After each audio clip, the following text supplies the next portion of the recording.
नमस्कार, आप सभी प्रशिक्षुओं का स्वागत है। आज के इस वीडियो में हम बात करेंगे डीएलएड सेकेंड ईयर के पेपर कोड S2 से। पेपर कोड S2 का एक बहुत ही महत्वपूर्ण क्वेश्चन है जो कि परीक्षा में पूछा जाता है। आप पहले क्वेश्चन नोट आउट कर लीजिए, उसके बाद हम वीडियो को शुरू करेंगे। क्वेश्चन आपके डिस्प्ले पर दिख रहा होगा। क्वेश्चन ये है कि सीखने के लिए वातावरण निर्माण में एक शिक्षक की क्या भूमिका होनी चाहिए या क्या भूमिका है, स्पष्ट करें। यानी कि what is the role of a teacher in creating an environment for learning, explain.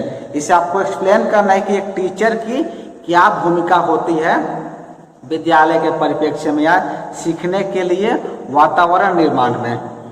यानी कि आप कह सकते हैं कि यदि आप कोई एज ए टीचर किसी बच्चे को सिखा रहे हैं तो उसमें आपकी भूमिका विद्यालय के दृष्टिकोण से क्या होनी चाहिए, इसके बारे में हम चर्चा करेंगे।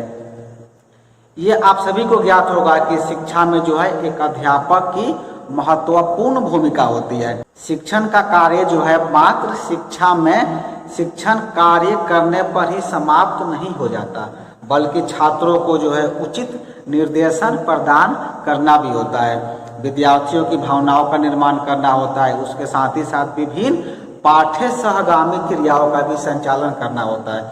इसमें आप सभी की भूमिका एक महत्वपूर्ण हो जाती है।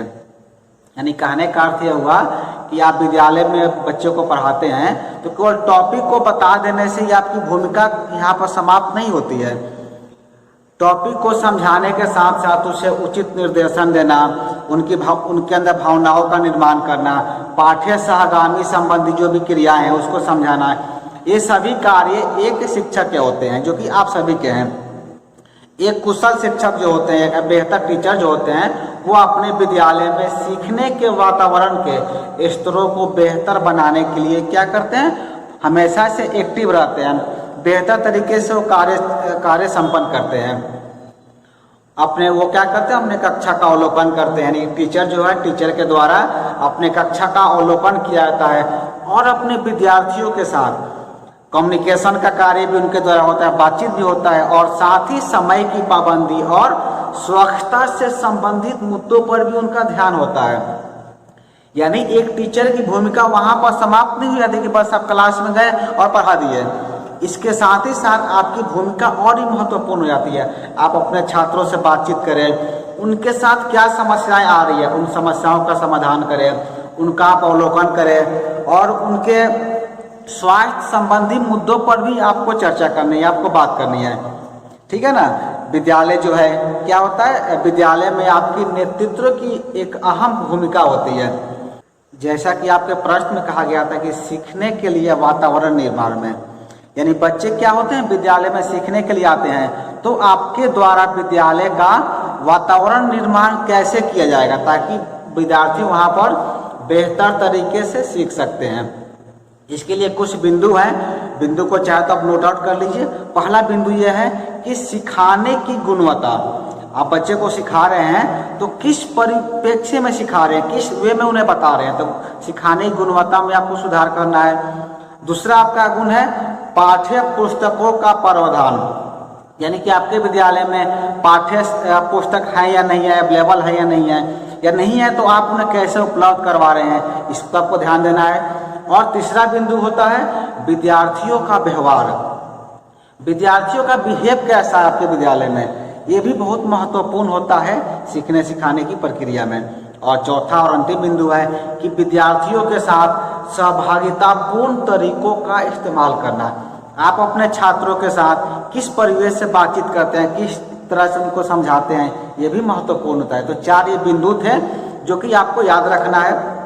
जब परीक्षा में आएंगे प्रश्न तो इसे आप नोट आउट कर सकते हैं। वीडियो को पॉज करके फिर से आप चारों बिंदु को नोट आउट कर लीजिए या याद कर लीजिए।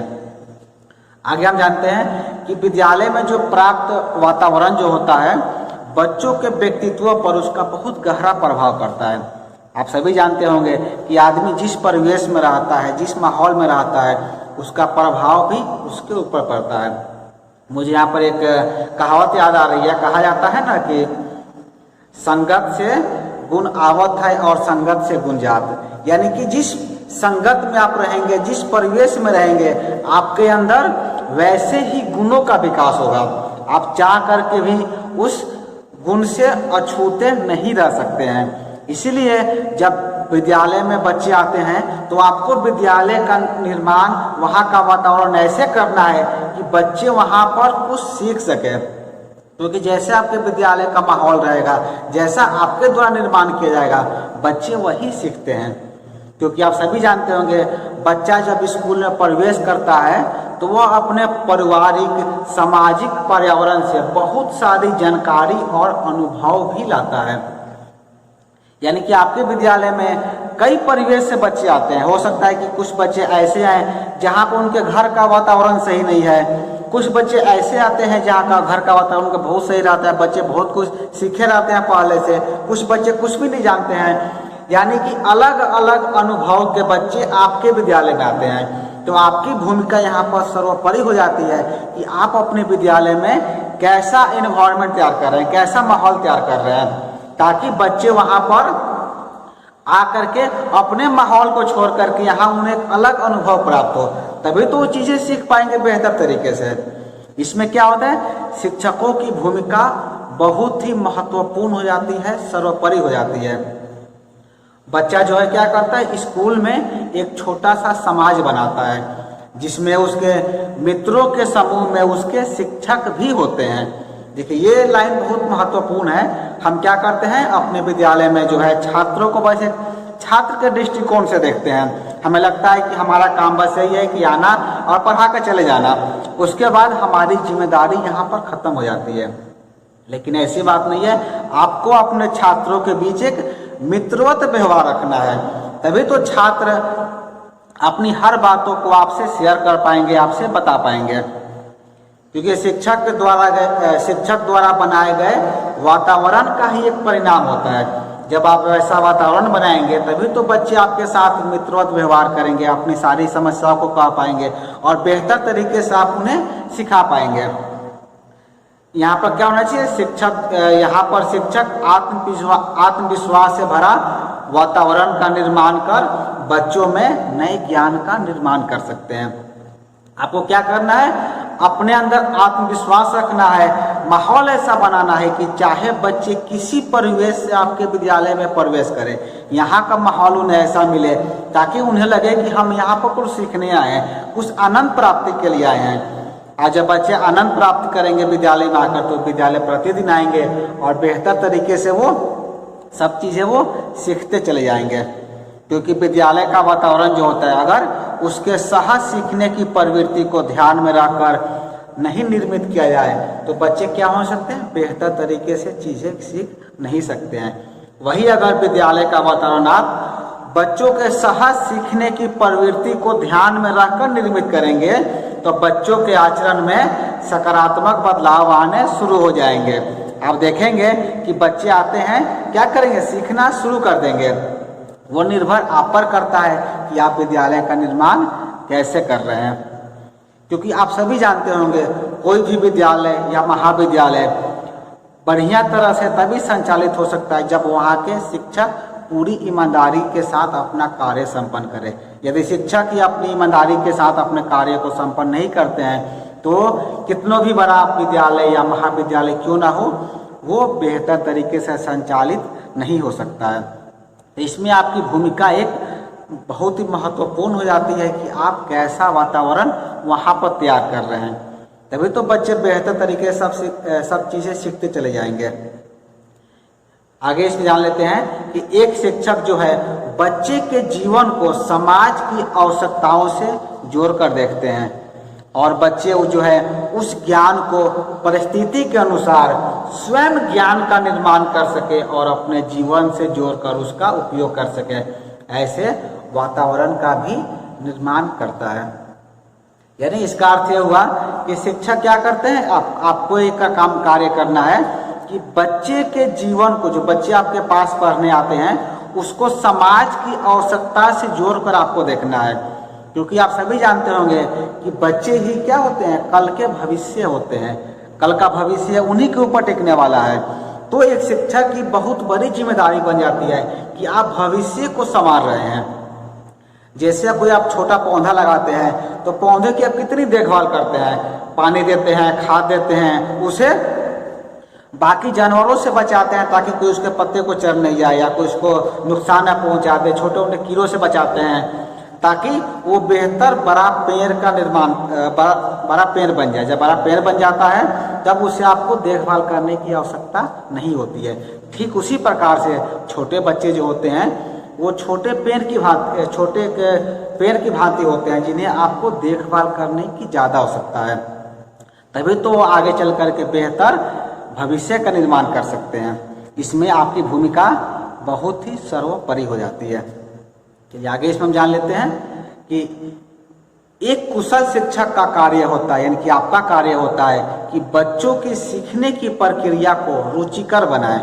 रुचिकर यानी कि इंटरेस्टिंग बनाएं, उसे प्रभावशाली बनाए रखें। इसके लिए कुछ हम बिंदु पर चर्चा करेंगे और इस वीडियो का उद्देश्य यह है कि आप इस बिंदु को बस सुने नहीं, टीचर बनने के बाद इन बिंदुओं को आप अपने विद्यालय में शामिल भी करें। तभी तो आपकी पढ़ाई रुचिकर हो सकेगी, बेहतर तरीके से बच्चे उसे सीख पाएंगे। क्योंकि आप सभी जानते होंगे जब तक आपको पढ़ाई में मन नहीं लगेगा आप चीज़ों को नहीं देख सकते हैं। अब ये वीडियो भी आप देख रहे हैं तो अभी 8 मिनट लगभग हो गया है, तो 8 मिनट से आप लगातार वीडियो देख रहे हैं, यानी कि आपको इसमें मन लग रहा है और आगे आप 8 मिनट और देख सकते हैं। तो यही होता है कि जब तक आपकी पढ़ाई रुचिकर नहीं होगी, यानी कि आपको मन नहीं लगेगा, तब तक आप एजुकेशन से जुड़ नहीं सकते हैं। बच्चों में भी यही होता है, जब तक बच्चों को ऐसा नहीं लगे कि उन्हें मन नहीं लग रहा है, रुचि नहीं है, तब तक चीज़ों को वो सीख नहीं पाते हैं। खुद आप अपना सोचिए, जब आप छोटे बच्चे थे या पढ़ते थे तो कोई कोई विषय ऐसे होंगे जिसमें आपको मन नहीं लगता था। जैसे उस विषय के टीचर आपको पढ़ाने आते थे, आपको नींद आने लगता था या आप सोचते थे कि आप क्लास को छोड़कर बाहर निकल जाए। ऐसा क्यों होता था? क्योंकि आपको उस विषय में मन नहीं लगता था। तो आपको करना ये है, आपको अपने विद्यालय में शिक्षण को इतना रुचिकर बनाना है ताकि बच्चे लगातार आपसे जुड़े रहे। तो चलिए कुछ बिंदु हैं जो कि आपके लिए महत्वपूर्ण है, उस बिंदु पर हम चर्चा कर लेते हैं। पहला बिंदु है, आप इसे नोट आउट भी कर सकते हैं। पहला बिंदु में लिखेंगे कि सरल, स्पष्ट एवं मातृभाषा में शिक्षण। यानी जब आप पढ़ाएंगे तो क्या करेंगे, आपको सरल एवं स्पष्ट शब्दों का उच्चारण करना है और कोशिश ये करना है कि बच्चों की जो अपनी मातृभाषा है उसमें पढ़ाने का प्रयास करें। जैसे कि आप मगध क्षेत्र में पढ़ा रहे हैं तो मगही बोले, भोजपुर क्षेत्र में पढ़ा रहे हैं तो भोजपुरी भाषा का प्रयोग करें, मुंगेर क्षेत्र में पढ़ा रहे हैं तो वहाँ की जो अपनी अंगिका भाषा, अंगिका बोली है उसका प्रयोग करें, मुजफ्फरपुर क्षेत्र में आप पढ़ा रहे हैं तो वहाँ की जो क्षेत्रीय भाषा यानी कि बज्जिका भाषा है तो बज्जिका भाषा का प्रयोग करें। यानी कहने का अर्थ यह हुआ कि बिहार की जितनी भी क्षेत्रीय बोलियाँ है या जिस भाषा में बच्चा अपने आप को एक कंफर्टेबल महसूस कर पा रहा है, जो भाषा अपने घर पर बोलता है उस भाषा में आपको पढ़ाने का प्रयास करना है। तभी तो बेहतर तरीके से आप शिक्षण कार्य कर पाएंगे। दूसरा बिंदु है, इसमें लिखेंगे स्वाध्याय या घर पर पढ़ने की आदत विकसित करना। स्वाध्याय को अंग्रेजी में कहते हैं सेल्फ स्टडी। आपको क्या करना है, बच्चों को अंदर ये आदत डेवलप करनी है कि वो सेल्फ स्टडी करें और सेल्फ स्टडी करने की आदत वो अपने अंदर विकसित करें और जो चीज़ें उन्हें विद्यालय में पढ़ाई जाती है उसको वो घर पर भी अध्ययन करें। इसके बहुत सारे फायदे हैं, फायदे बताने की आवश्यकता नहीं। जब सेल्फ स्टडी आप करना शुरू करेंगे तो फायदों से आप अपने आप जुड़ते चले जाएंगे। चलिए तीसरा बिंदु वही है जो हम बार बार चर्चा कर रहे थे कि अध्यापक के एक मित्र के रूप में, यानी कि एक टीचर को क्या होना चाहिए, एक एज ए फ्रेंडली व्यवहार करना चाहिए, एक मित्रवत व्यवहार करना चाहिए ताकि बच्चों को ये लगे कि हम किसी शिक्षक से नहीं अपने दोस्त से बात करें, अपने मित्र से बात करें और अपनी हर समस्याओं को शेयर कर सके। आज जो चीज़ आप बताएं उसे वो आसानी से ध्यानपूर्वक को सुन सके या देख सके और चीज़ों को समझ सके। चौथा बिंदु है, लिख लेंगे इसमें कि अध्यापक अपने कक्षा रोजाना लेकर।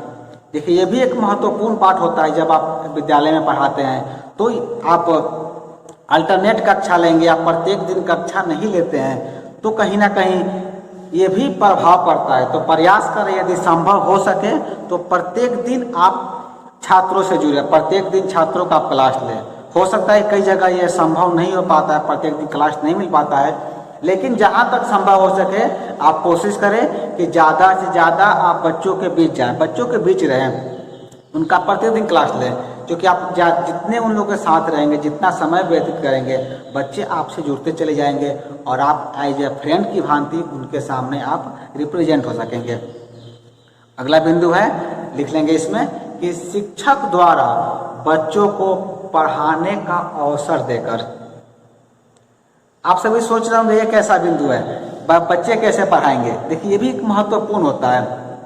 पढ़ाने का अवसर का मतलब ये हुआ कि जब आप पढ़ा रहे हैं तो कोई पाठ है तो आप बता रहे हैं, आप एक्सप्लेन करें, ठीक है, लेकिन कोशिश करें कि बच्चे भी उसमें बोले। अगर संभव हो या तो बच्चों को व्हाइट बोर्ड पर बुला रहे, उन्हें चौक दे रहे, कहीं कि उन्हें लिखने के लिए, उन्हें बताने के लिए, जिससे क्या होगा, बच्चों के अंदर जो डर है वो डर खत्म होगा, वो क्लासरूम में बेहतर तरीके से एक्सप्लेन कर पाएंगे, बेहतर तरीके से बोल पाएंगे। अधिकतर बार ऐसा देखा गया है कि बच्चे अपनी बातों को क्लास में कहीं नहीं पाते हैं, तो जब उन्हें आप सामने व्हाइट बोर्ड पर बुलाएंगे, कहेंगे कुछ लिखने के लिए, कुछ बताने के लिए, जो उन्हें प्रॉब्लम दिए हैं, कहेंगे आप बच्चों की तरफ से सॉल्व कराइए, जिससे क्या होगा, वो बेहतर तरीके से उनके अंदर एक हेजिटेशन भी खत्म होगा, बेहतर तरीके से वो बोल पाएंगे, बेहतर तरीके से वो कर पाएंगे। चलिए अगला बिंदु इसमें है कि बच्चों का मनोबल बढ़ाकर। देखिए जब ये काम आप करेंगे, यानी जब बच्चों को मौका देंगे, खुद उन्हें पढ़ाने का मौका देंगे, तो हो सकता है कि उनका मनोबल खुद ही डाउन होगा, या यदि प्रश्नों का उत्तर नहीं दे पाते हैं तो उनका मनोबल गिरेगा। तो उस समय भी आपको ये काम करना है कि बच्चों का मनोबल गिरने नहीं देना है, उनका मनोबल बढ़ा कर रखना है, उन्हें हौसला बढ़ाना है कि आप ये काम कर सकते हैं या तुम्हारे द्वारा एक कार्य किया जा सकता है। एक टीचर का काम यह है कि बच्चों का मनोबल हमेशा बढ़ा कर रखे। अगला बिंदु लिख लेंगे कि बच्चों से अनेक क्रियाकलाप करवाकर, यानी कि एक्टिविटी करवाकर। एक शिक्षक जो है बच्चों से तरह तरह के क्रियाकलाप करवाकर, यानी कि एक्टिविटी करवाकर बच्चों को सीखने के अवसर प्रदान कर सकते हैं। इससे क्या होगा, बच्चों के ऊपर एक सकारात्मक प्रभाव पड़ेगा, पॉजिटिव प्रभाव पड़ेगा, और बच्चे तकनीकी रूप से अधिक सक्षम और कुशल हो पाएंगे। जब बच्चों से आप एक्टिविटी करवाएंगे, कार्य करवाएंगे, तो जेन्युइन है कि वो चीज़ें बेहतर तरीके से सीख पाएंगे, उनके अंदर एक एक्टिविटी का गुण आएगा, और खेल खेल के माध्यम से बहुत चीज़ें वो आसानी से सीख सकते हैं। अगला बिंदु लिख लेंगे इसमें कि बच्चों में नेतृत्व क्षमता का विकास करवाकर। नेतृत्व को इंग्लिश में कहते हैं लीडरशिप। शिक्षक क्या कर सकते हैं इसमें, किसी प्रयोजन या शिक्षण के दौरान बच्चों को विभिन्न टोलियों में बांटकर उनमें नेतृत्वकर्ता का चयन कर सकते हैं, जिससे बच्चों में क्या होगा, आत्मविश्वास की भावना जागृत होगी, उनके अंदर एक जिम्मेदारी का एहसास होगा, और आप देखेंगे कि बच्चे बेहतर तरीके से नेतृत्व क्षमता भी वो सीख पाते हैं। आप सभी को याद होगा, आपकी क्लास में भी मॉनिटर का चयन किया जाता था। इसका चयन करने का उद्देश्य क्या है कि बच्चों के अंदर लीडरशिप की क्वालिटी डेवलप हो सके। या कोई भी काम होता है तो हम लोग क्या करते हैं, एज ए टीचर जो है, बच्चों में से जो बच्चे बेहतर लगता है कि ये सब चीज़ों को संभाल पाएंगे, अच्छा लीडरशिप कर पाएंगे, तो उन्हें एक लीडर के तौर पर चुन लिया जाता है और कहा जाता है कि आपको नेतृत्व करना है, यानी कि आपको पूरी कमान संभालनी है, आपको अपने क्लास को संभालना है। तो बच्चों के अंदर एक जिम्मेदारी का एहसास होता है और वो समझ पाते हैं कि हमें किस तरह से कार्य संपन्न करना है। एक और बिंदु है जिस पर गवर्नमेंट भी बहुत फोकस की है और शिक्षण प्रशिक्षण संस्थान की तरफ से बार बार जोर जाता है आप लोगों को, वो है शैक्षिक भ्रमण के द्वारा शिक्षण करवाकर। शैक्षिक भ्रमण को अंग्रेजी में कहते हैं एजुकेशनल टूर, यानी कि बच्चों को क्या करना है, आपको शैक्षिक भ्रमण भी करवाना है, यानी कि जिस जगह पर आप हैं उस जगह से दूसरी जगह उन्हें घुमाने के लिए ले जाएं और वहाँ पर ले जा करके वहाँ पर एजुकेशनल टूर कराएं, उस जगह के बारे में बताएं, उस जगह की खासियत क्या है, वहाँ का इतिहास क्या है, वहाँ का कल्चर क्या है, वहाँ की संस्कृति क्या है, वहाँ के लोग कैसे रहते हैं, इन सब के बारे में आपको बच्चों को बताना है। तो शैक्षिक भ्रमण भी बहुत महत्वपूर्ण होता है एक अच्छे वातावरण के निर्माण में, तो ये कार्य भी आपके द्वारा किया जाएगा। तो ये कुछ बिंदु थे मुझे लगता है कि आप इन सब बिंदुओं को नोट आउट किए होंगे और इसका प्रयोग आप अपने विद्यालय में करेंगे, क्योंकि आप सभी को पता होगा कि विद्यालय में शिक्षक क्या होते हैं, एक स्तंभ की तरह होते हैं जिस पर बच्चों का भविष्य टिका होता है। जो बच्चों का भविष्य बनता है वो उसके जो नींव की यदि हम बात करें तो नींव एक शिक्षक ही होते हैं, और नींव बनाने का काम आपके द्वारा करना है। यदि नींव कमजोर रहेगी तो घर ऊपर कितना भी मजबूत क्यों न बना ले वो कभी भी धराशायी हो सकता है। इसलिए हमें नींव को मजबूत करनी है। जब हमारा नींव मजबूत हो जाएगा तो घर तो अपने आप ही ऊपर बन जाएगा। तो इस आज के क्लास में हम बात कर रहे थे सीखने के लिए वातावरण निर्माण में एक शिक्षक की भूमिका क्या होती है। इस वीडियो का जो है हिंदी नोट्स आपको इस वीडियो के डिस्क्रिप्शन में आपको मिल जाएगा, वहाँ से आप प्राप्त कर सकते हैं। वीडियो को पूरा देखने के लिए आपका धन्यवाद।